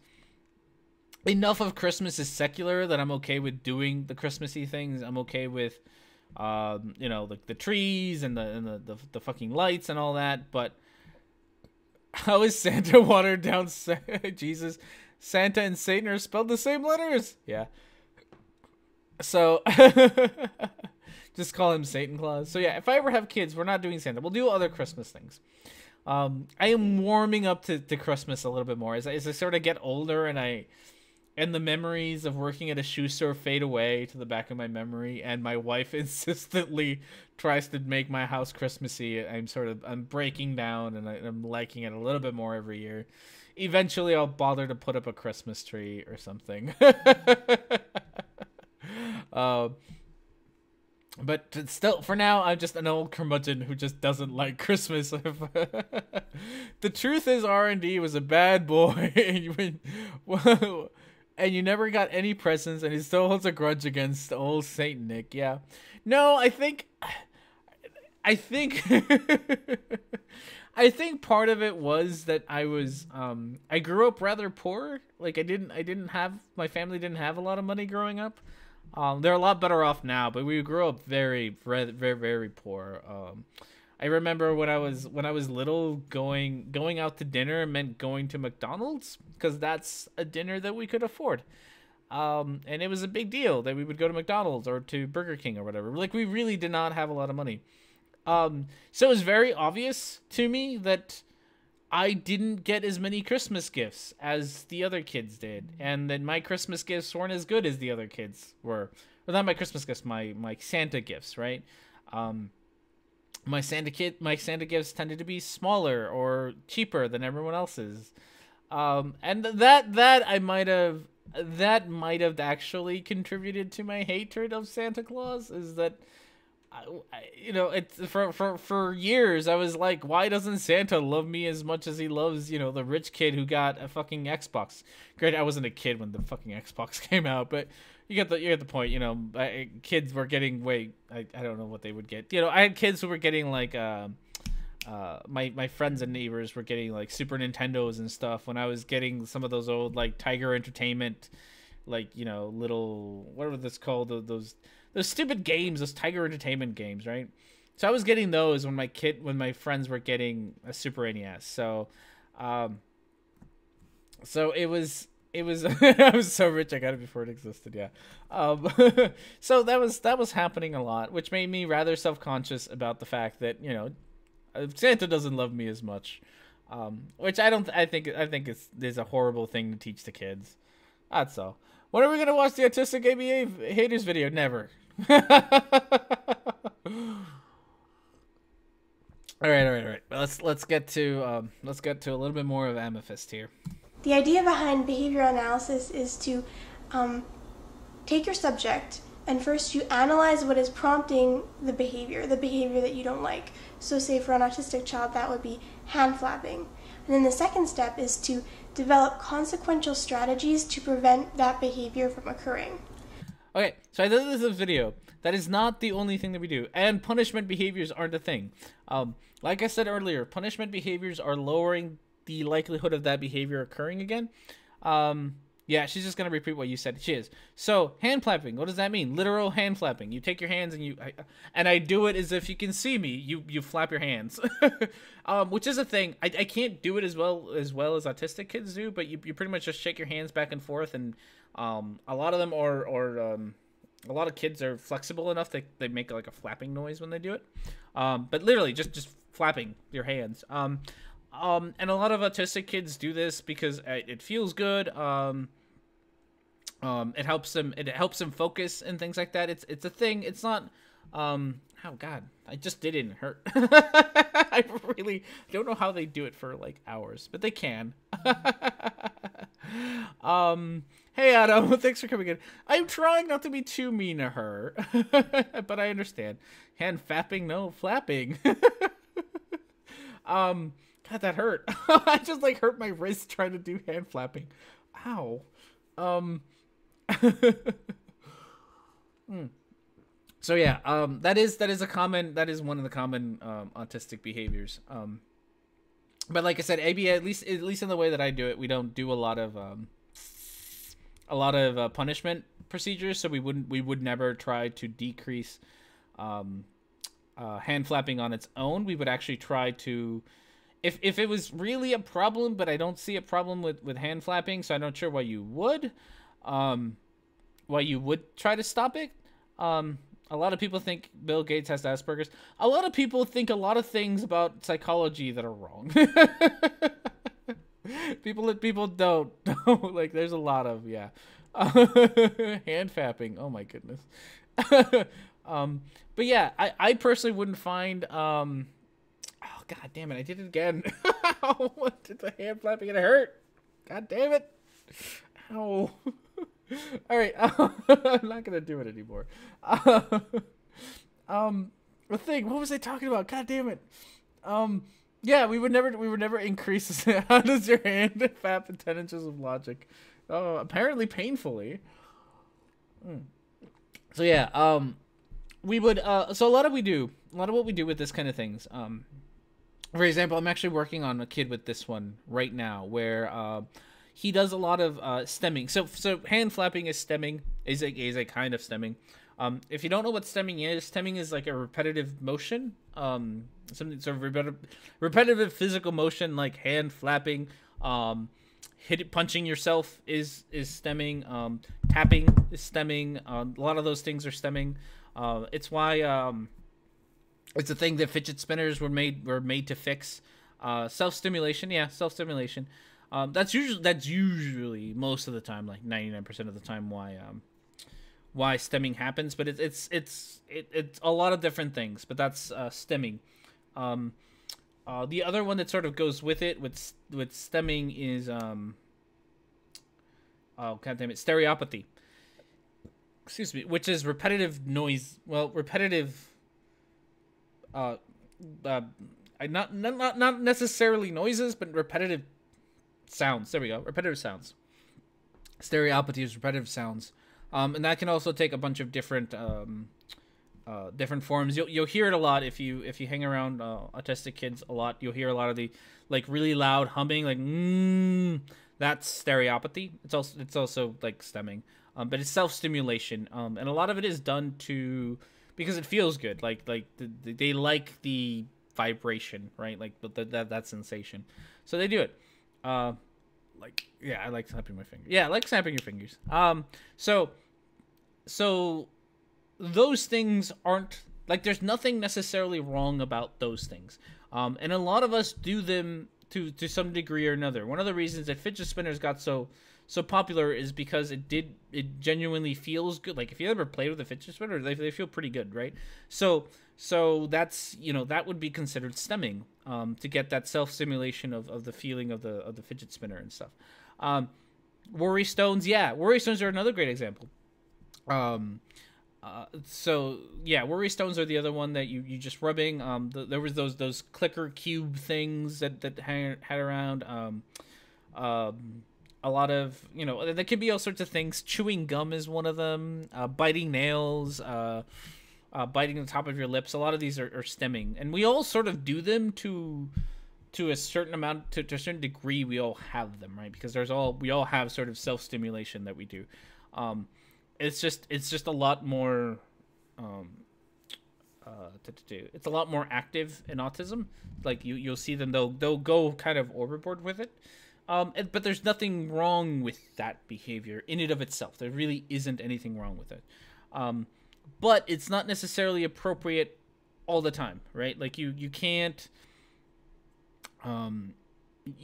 expect to have a job if you are constantly, you can't stop yourself from doing these things. So we do try to lower it in certain environments. So the kiddo that I have now, what we are teaching him is to hold off on his stemming, not to not do his stemming, but to hold off on his stemming till he gets to an appropriate setting. So things like I mentioned this in the video that, you know, a SPED room, which is a special ed room, which I never defined because like I forget that I use words differently sometimes. A special ed rooms, a lot of them have sensory rooms that sort of are rooms that let you do this, that are rooms that let you sit down and stem all you want, away from prying eyes from everyone else,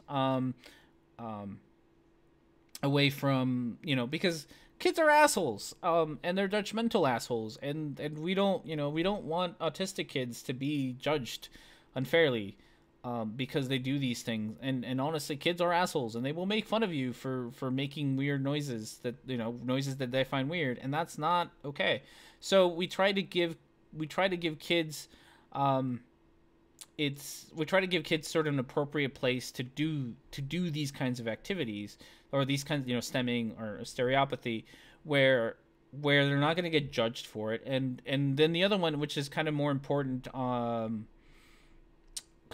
when it comes to like school settings, is where they're not going to necessarily bother other people, because it does matter at a school setting. In a school setting, you have other people around you, and you have to be aware that your behavior might affect someone else's learning, and so, and because of that, because your behavior might affect the whole classroom, a lot of kids are pulled out of classrooms to go sit, you know, in these sensory rooms, or go sit in the special ed room, and they're missing out on education. They're missing out on work time, and that leads to low grades. And as much as I hate things like standardized testing and grades and stuff, they still matter. Like, regardless of my opinion of them, it still matters to people.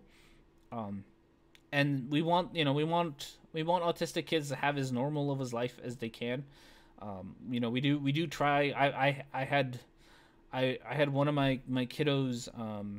I went to a job with him because he wanted to have a job, and so we're like, I can get you a job. We will have a job, a real legit job, but we're gonna have to learn how to do this job in a way that's not going to bother, you know, because it was bother the clients, or bother everyone else, and all that. Like, we have to do it a certain way, and everything is all about me, apparently. I don't know what you're talking about, Adam. I think I've missed a whole lot. I think a lot of skeptics are high functioning autistic. I mean, so with the new whatever, the DSM 5, 6, I forget what number we're on. Whatever DSM we're on, the spectrum is so broad that we're kind of all on it at some point or another. Yeah, is it 5? Okay, the DSM 5. We're all kind of on it to some degree. Because it changed from being in the DSM 5, it changed from being like you either were autistic or weren't autistic, to a spectrum of autism, and we're kind of on there somewhere. Yeah, I think the DSM 5 is out. I think that's the newest one, and I think they're working on the 6, but I think the 5 is out. And that's the one that, if I remember right, that's the one that changed autism from an either or category to a spectrum category. And I think that's the one where they got rid of Asperger's, because I don't think Asperger's is in the DSM anymore. I think Asperger's is gone from the DSM, and instead it's because it's a spectrum disorder now. So Asperger's is somewhere in that spectrum now, if I remember right. So there's no Asperger's anymore in the DSM, if I remember right. But I'm not a doctor, so take that with you're gonna have to look that one up because I don't remember entirely. And they took out gayness as a disorder. Did they? That's good. I have Asperger's, yeah. And a lot of people who were diagnosed with Asperger's in the past will still say it. I'm not saying that you don't have Asperger's. I'm just saying that the DSM no longer has it in there, which complicated a few things when it came to diagnosing it. So I'm not saying you don't have Asperger's, or but just pointing out that it's no longer in the DSM. Now you're somewhere on the spectrum. That's all. And that's how it's considered. I changed a few things, but yeah. So that's that one. Yeah, it's a good thing that gayness isn't a disorder anymore. That's awesome. So about the crazy woman in the video, let's watch her. I really shouldn't be so mean to her. I don't want to. It took a lot of effort to not be mean to her in my video because I don't. She doesn't seem like that horrible of a person. She really doesn't. I don't she's a lot of her other videos seem like they are her heart's in the right place. She really wants to help the autistic community. It's just that in this one particular thing, she is very, very wrong, and she pisses me off at how wrong she is. That's all. This one thing really pisses me off. But besides that, I'm not sure how, she's just ignorant. It's not fault. Yeah, I genuinely think she's ignorant. I don't think she's, I don't think, when I talk about, flat earthers and stuff, a lot of them I really dislike because I don't think that, I don't think that they're ignorant. I think that they're genuinely malicious or genuinely, they're stupid on purpose. I don't think she is. No, you can't post links. I'm sorry. If you want to post a link, you can try to send it to Geo or Parano or Fino or Micro, and they will post it for you. Yeah, she's just wrong. That's it. She's just wrong. She just has a really terrible understanding of what ABA is, but I don't think that she's malicious. I don't think she's stupid on purpose. I don't think she's ignorant on purpose. I don't think she's trying to be mean. I just think that she's very, very ignorant about the subject that she's talking about. You won't post shit? Oh, whatever. Yeah, sure. Send it to Micro. Spam it to Micro, and he will post it. Yeah. So in her other videos, has Amythest tried to learn about ABA since her video? No. I'll talk about that one in a second because I did actually have this small interaction with her. So yeah, I'm trying not to be mean to her. I'm genuinely trying not to be mean in general, but I'm really genuinely trying not to be mean to her. Has Amythest learned anything about ABA since her video? No. I left her a comment, and my comment was something like, I'm a behavior therapist, way to misrepresent my job or my career or something like that. And she got back to me and said, actual autistic person here, way to abuse children. So she outright called me abusive, which got my panties in a twist. She still didn't make a point. She didn't make a point because I didn't let her. Oh, I'm sorry. We're talking about quantum erase. She didn't get to her point because I made video cuts and stuff. All right. So recently had the worst argument with Orphan Red. She's trying to use general relativity and quantum physics to prove something. Yes, I saw that. Sort of saw that video. Not all of it. I saw, yeah, and she is trying to use the whatever, one of the quantum eraser fucking experiment.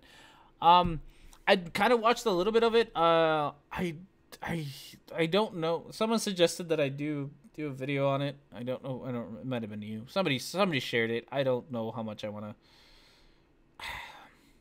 I don't know about Orphan Red sometimes, I swear. She came out with the video, Orphan Red came out with a video pretty much telling flat earthers to stop saying the whole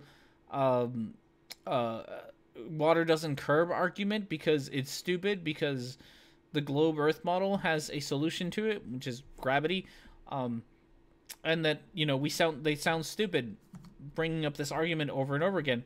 And I complimented her. Like, I went to her channel and genuinely complimented her, because I was like, way to actually try to bother to learn something before you make a video. And then she came out with this quantum mechanics one, and I don't understand what her point is. I don't know if she understands quantum mechanics. So most of the comments were pervy. Yeah, she's, I don't know. She unfortunately for her, well, I don't know if it's that unfortunate. She built a lot of her image around being really pretty, and then so a lot of her comments are like, "You're so hot, you know, you have great tits," and it's. I mean, if it's what she wants, is what, you know, whatever. But then she tries to be taken seriously for being smart, and people kind of don't take her seriously, because she built her whole channel about being pretty and not about being smart. So, I've seen better. I mean, I'm not saying she's like the hottest person in the world, but I'm not gonna sit here and deny that she's not a good-looking woman. And she's just built a whole channel around being a good-looking woman, which there is absolutely nothing wrong with that. Like, there's absolutely nothing wrong with women doing that. I have no problem that if you want to build a channel around being a pretty lady on the internet, go for it. Nothing about that. You should do a video on her instead, maybe. So yeah, I mean, I'd have no, I would not call Infrared pretty. Maybe if you have boob fetish, she's hot, but else, all right. You know, if you don't like, you know, if it's not your thing, it's not your thing. That's fine. Doesn't have to be your thing. That's all. So, but that's more or less what happened with her. Now she's trying to be taken seriously for being smart, but she's failing at it. So, a guy replied to my video and asked why the dark areas of the moon reflect the blue sky. Oh God, yeah. As if it's so far away. That says fart, but I'm assuming it's far. Trying to explain this. Yeah, I had a comment similar to that about the how somebody could see through the moon during the day. Like well, how come I can see through the moon during the day? And I asked them what they could see behind it, and then they never got back to me. But it's, yeah. Maybe one day I'll make a video about that and put like a put a blue sky and make it a layer where I put the layer in front of the moon once, and then behind the moon, and see how that goes. So, but they can see blue sky behind it. Yeah, well, we'll see. Okay, so let's see if we can watch a little bit more of Amythest here. Let's see what else she's got to say. So the idea is observe and then come up with analytical and scientific strategies to make sure that behavior doesn't happen anymore. How you make sure that behavior doesn't happen anymore, say hand flapping an autistic child, is dependent upon the concept of operant conditioning. The operant being the autistic child, and conditioning being the use of reinforcement and punishment. Oh, wooden toad. Shit gets real over there. Didn't we? Somebody did the math on your breasts. Wooden toad. Because you mentioned it once. I don't remember which stream, but you mentioned it once, and somebody did the math about your breasts and how big they are. So that's in the comment section somewhere. Just so you know, it's there. They're all 34Fs. Holy bananas. Holy bananas. All right, well, good for you. Oh, goodness. So, yeah, yes. So, ABA, at least in the way that I practice it, in my job, we don't actually try all that often to do punishment behaviors, which I talked about earlier. Oh, sorry, punishment, not behaviors. Punishment, programs. We don't do them all that much. Sexy scientist. Oh yeah, you're going for your doctorate, aren't you? That's cool. I can sympathize.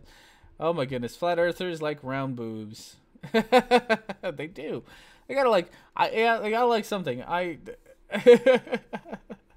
I always go with I like my planets like I like my women. You can fill in the blank after that. So yeah, punishments procedures aren't used all that much, at least in my field, because they tend to be slightly unethical depending on what you're doing. Oblate spheroids. Oh no, are they pear-shaped? I guess is the question we should all be asking. Which would be a weird shape to be, depending on which way the pear is. But you let us know. So, oh god, oh my god, this chat.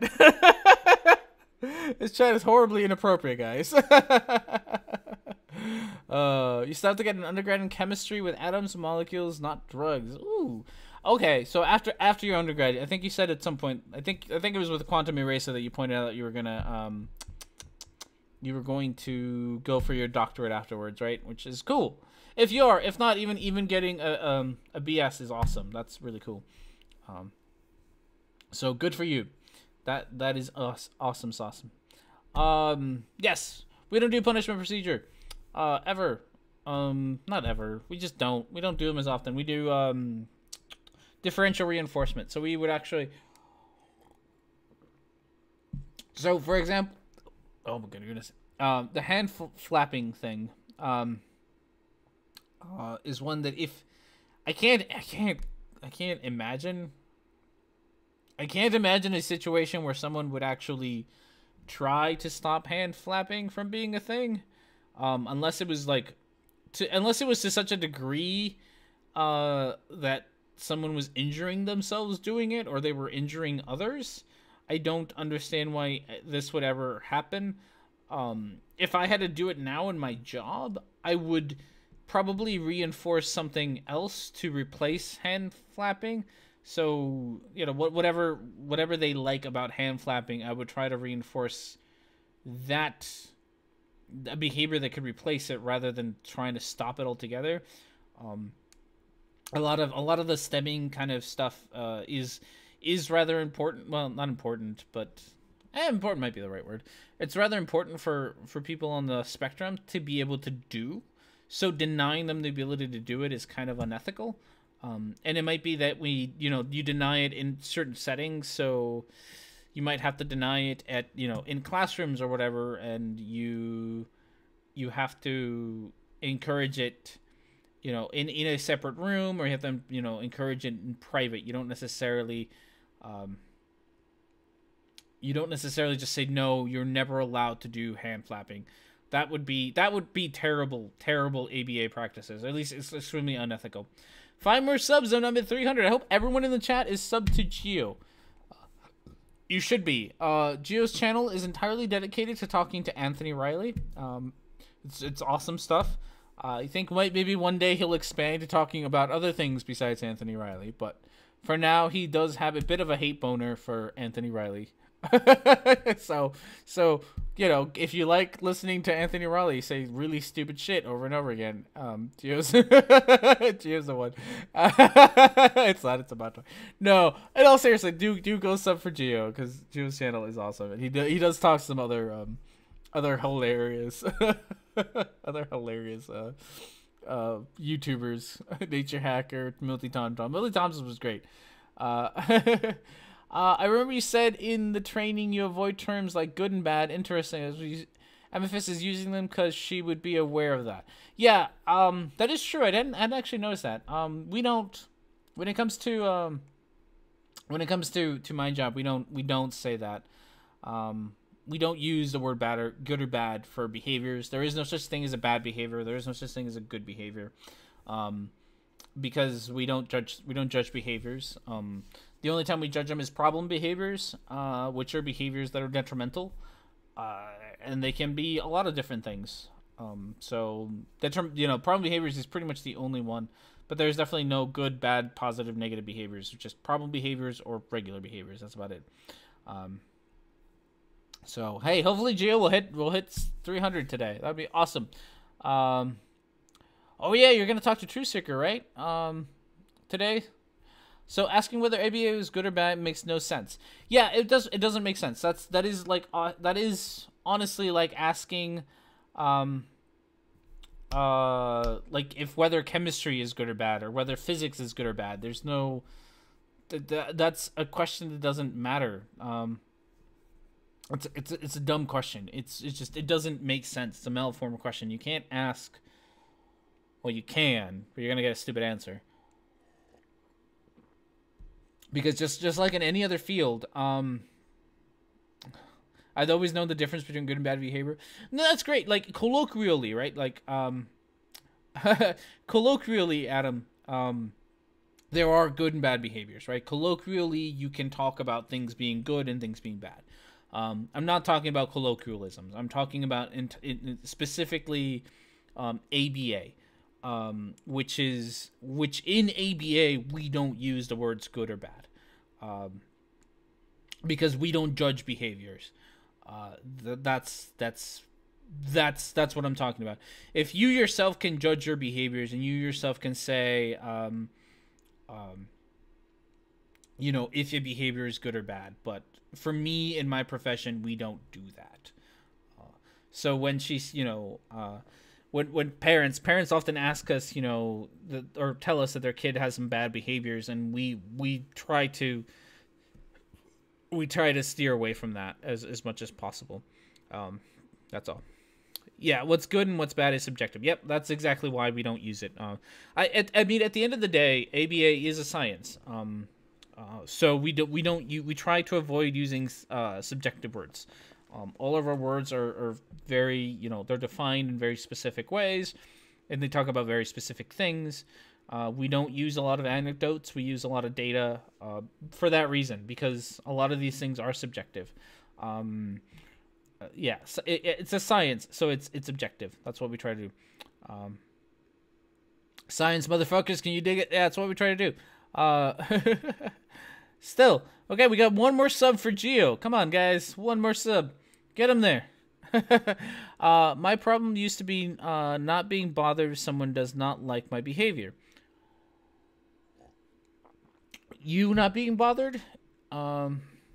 If you don't like... my problem used to be not being bothered if someone does not like my behavior. Oh! You lacking empathy for other people being bothered by your behavior? Is that what you're saying? Because that is very common among... that is very common among autism. Yeah, okay. That there's... I mean, the best way to call it is just a lack of empathy. There is a lack of empathy. We try to teach empathy as much as we can, because we have 5. We have your 300 subscribers. Yeah, someone go unsubscribe to Geo like right now, and keeping at 299. No, someone go unsubscribe to him and keep him at 299 until the stream is over, and then you can go subscribe to him.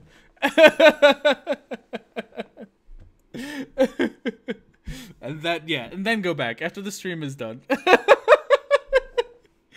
I have control over your sub count, Geo. I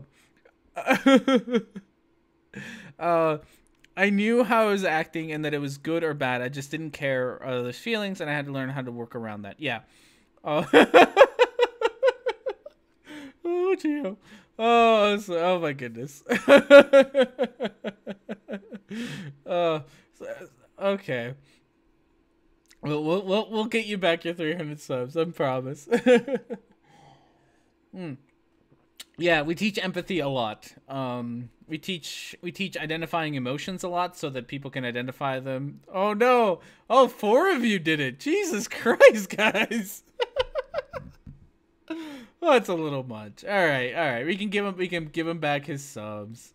Oh, that's too funny. I had to do it. I had to do it, Gio. I'm sorry. Give him back his subs. Get him back up there. Get him back up to 300 so we can have the Geo server 300 sub celebration.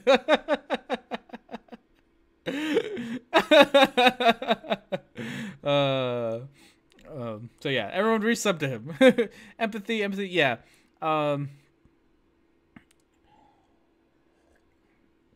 Empathy has something that sometimes does need to be taught. There's a lot of social skills that people on the spectrum don't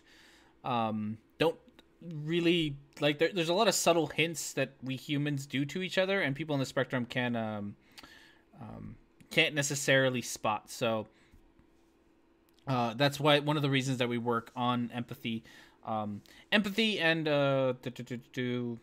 identifying emotions are kind of the two of the big ones we work on that one. Because if you can identify someone else's emotion, you can start to have empathy for it. So we work on both of those a lot. And teaching empathy is hard. So if we can't teach it, we do at least try to set up ways for them to, like I said earlier, we'll do things like, special ed will have like special rooms where you can go and be away from people so that you don't have to worry about how other people feel. And you can just be alone and not worry about it. But then we also try to teach, in this setting, we are not allowed to do this one. In this other setting, we're allowed to do it.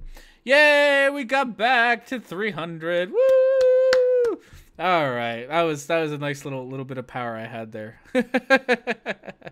My marriage has been a major challenge. I can imagine. I don't know. I've never worked with any adults that were married. So I've worked with a few, but the adults that I work with are very young adults, like 18, 19.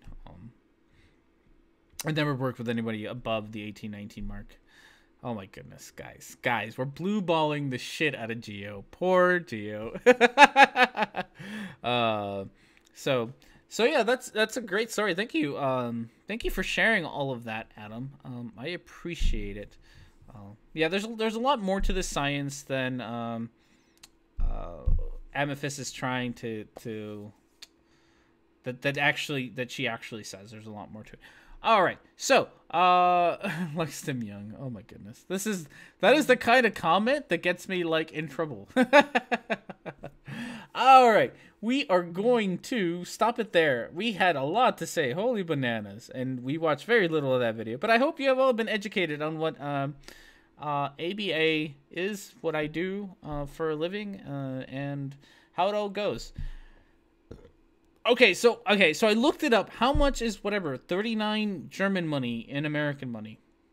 I don't know what your Monopoly money kind of translates into real money. So if you could tell me that would help. I also seem to have to order it. So $46. Jesus, fuck. What? We didn't finish the autistic video. There might be more on this. She's got a lot more videos I might go through. She said quite a bit that I had problem with. I thought German money used to be euros. I think German money is I don't know what they use. Yeah, there's a lot to this video. I could honestly sit here all day and talk about her, but I have to go eat dinner. I have a life to live. So, we won't. But maybe we could potentially speak the words R&D. We could potentially talk about it more next longer and harder, because hopefully, crossing my fingers, not really, I should just get to work. I have most of the script written for the next regular video. The don't live simply as that. So yes, I have most of the script written for the next regular video. It's gonna be on Delano TV again. I have most of it written. I just have to record it and edit it, and hopefully my life won't shit on me this week. Last week kind of kicked my ass. I didn't do very good last week at all. I was stressed the fuck out because of my job. My job sucks at the moment, which is why one of the other reasons I'm looking for another job. And it's just, there's a lot of I will upload it at 60 FPS. So that, don't worry about that. I got, oh yes, did I say that? I think I did last week. Yeah, that, thank you for everybody, because of you all, I was able to hit the first, my first sort of goal about, my first goal on, Patreon and ad money and the other stuff, super chat. Thanks for everyone's, if you donated, thank you for your wonderful donations, because they did help me reach that goal, that I was able to upgrade my software, my video editing software, so I can actually upload at 50 FPS now. So that's great. So we're there now. Next is a new headset, because this headset sucks a lot. So that's our next goal. We'll get there once I figure out which one I'm gonna get, I suppose. So yes, hashtag hand fapping and hashtag 10 inches of fapping. Oh, Lucid Sigma. Oh, thank you. You are far too kind. Oh, that is amazing. Thank you, sir. I greatly appreciate that.